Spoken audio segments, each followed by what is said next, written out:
Guys, atong panahon na turo ng kuan guys, ang expressway diri kung saka paspas managa ng sakyanan. Saka diferensya diya sa expressway sa Manila. Diri. Tanawa. Grabe ako sumnagan. 110, 120. Yan, 130. Hini-hini ka padagan diri, abot ka 100, businahan nga diri. Cinta. Pas kayo.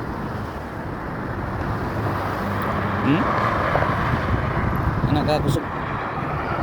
Nga, ubi pa ka kabantay sa mga signs po. Tigmao ka, dimirit na ka. Automatic na 3 dimirit ang makuha nimo. Nya og mubuntot og ka og mga bus po.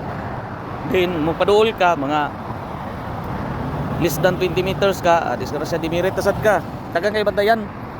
Nya napoy mga kalainan sa ilang mga kanang sa signal light sa green. Kung naka-green na pare ano, naka-green na siya. Basta bakante ang pikas, pwede ka mo-left turn. Pwede ka mo-left turn, mo merge ka dito sa pikas. Basta walay sakyanan. Di ka magulat og mo stop. Ana diri. So dagay mga bandayanan gyud. Kanang kulba hinam ba inig exam. Diri sad guys, once nga na ambulance or bisan unsa nga magsirin, fire truck ba na ambulance ba or police patrol, kina lang mo stop ang both side. Pikas nga side, diri nga side sa wala og sa tuo mo stop yun na. Dili gyud na mo gupitin siya ka og kanang nakipagukod. So mo stop yun na sila.